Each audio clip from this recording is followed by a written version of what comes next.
तर शोले मधल्या असरानीची जी अवस्था आहे, आधे उधर बचे हुए पिछे, आणि मागे बघितलं तर एकटे, असं उद्धव ठाकरे एकटेच राहणार आहेत आणि शोलेतल्या असरानीची जी स्थिती ती उद्धव ठाकरेंची होणार आहे. काल मुंबईमध्ये उद्धवजी ठाकरे यांनी पक्षाचा नाही एका गटाचा, उभाटा गटाचा मेळावा घेतला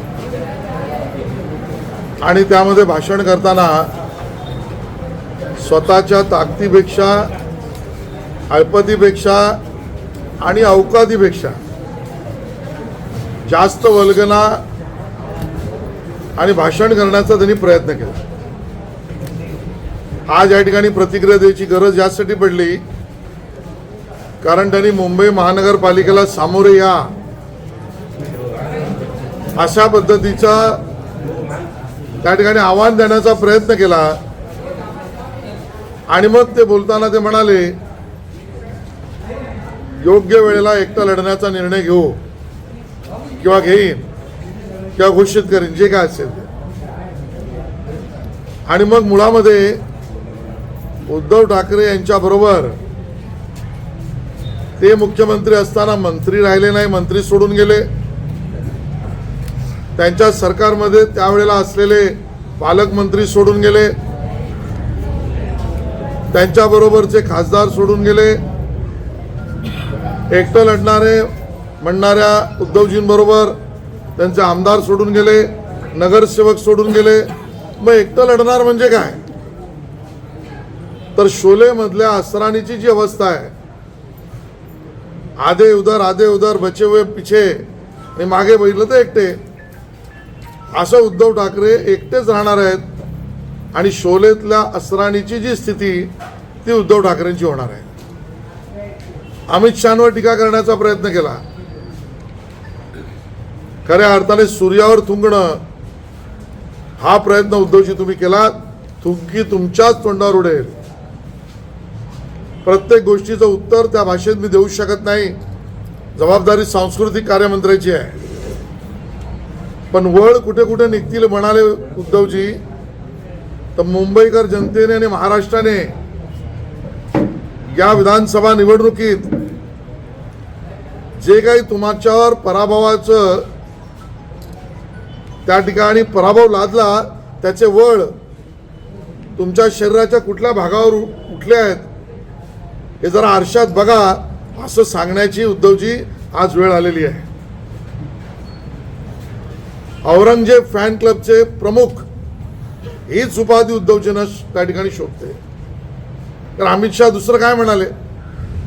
विश्वासघात आणि दगाबाजीच्या राजकारणाचा बिमोड करायचा आहे म्हणजे उद्धवजींचा पराभव. आधुनिक महाराष्ट्रातला दगाबाज नेता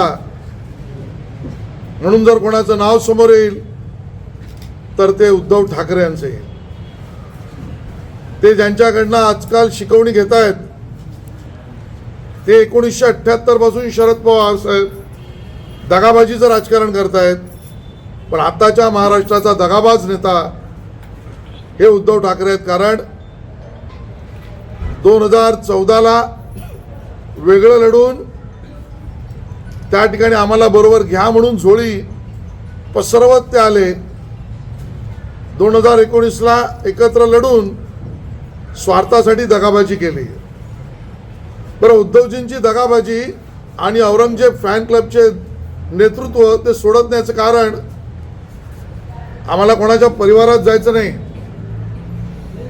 पण स्वतः त्यांच्या सख्या भावाने उच्च न्यायालयात किंवा अन्य न्यायालयामध्ये त्यांचे पिताश्री हिंदुहृदय सम्राट बाळासाहेब ठाकरे यांनी केलेल्या विल बद्दल दगाबाजी केली म्हणून कोर्टात सख्खा भाऊ गेला.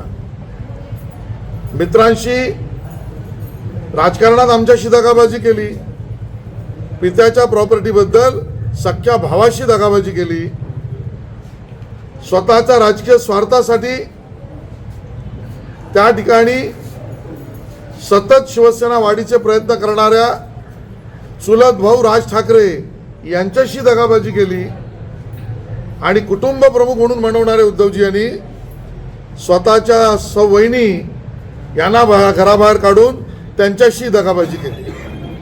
बरं, दगाबाजीचं हे तंत्र आता थांबलेलं नाही. हे जे वाक्य आहे ना, वेळ आल्यावर एकटा लढण्याचा निर्णय घेऊ, ही सुद्धा महाराष्ट्र विकास आघाडीशी त्यांच्या दगाबाजीचा प्रयत्न आहे. म्हणजे आज त्यांना सांगायला तयार नाहीत ते की आम्ही वेगळे लढू, तुम्ही वेगळे लढा. त्यांना परत दगा द्यायचा म्हणून योग्य वेळेपर्यंत म्हणून त्यांना खेचत आणायचं. निवडणुकीच्या तोंडावर त्या काँग्रेसला, पवार साहेबांना, अन्य पक्षांना दगा द्यायचा. आणि म्हणून अशा दगाबाज नेतृत्वाला, मुंबई महापालिकेतल्या कमिशनवर चालणाऱ्या या उद्धवजीच्या नेतृत्वाला मुंबईतील जनता मूठ माती देईल.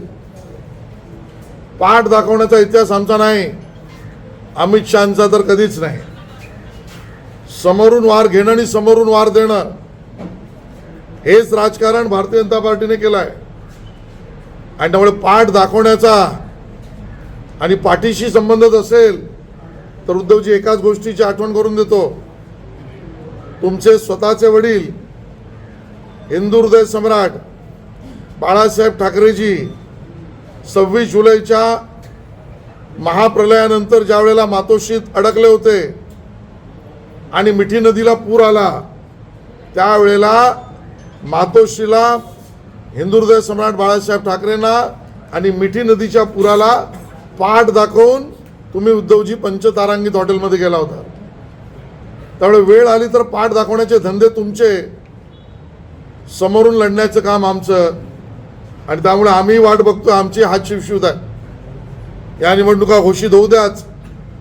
2 डिजिटमध्ये 2 अंकी म्हणजे 2 अंकी म्हणजे 90 वगैरे नाही, तेही 50च्या खाली या पद्धतीचे आकडे मिळाले तर खूप, अशी त्या ठिकाणी मुंबईची परिस्थिती आहे. तरी अमित शहाच्या विरोधात भाषण, जनसंघ, भाजप या विरोधात भाषण करणं हा केवळ भारतीय जनता पक्षाला विरोध करण्याचा प्रकार नसून सुप्त इच्छा या जनतेसमोर आली पाहिजे, जी उद्धवजींच्या मनात आहे. म्हणून सांगतो, केवळ संघ, जनसंघ, भाजप, मोदी, देवेंद्रजी, अमित शहा यांना विरोध करणारी भाषणं करायची म्हणजे हिरवी मतं आपल्याला बरोबर मिळतील याचाच त्यांचा प्रयत्न आहे. मुस्लिम मतांच्या लांगुल चालण्यासाठी अमित शहा आणि भाजपवर ते टीका करतायत, हे महाराष्ट्र ओळखतो. आणि म्हणून तुम्ही समोर याच निवडणुकीची आम्ही वाट पाहतो.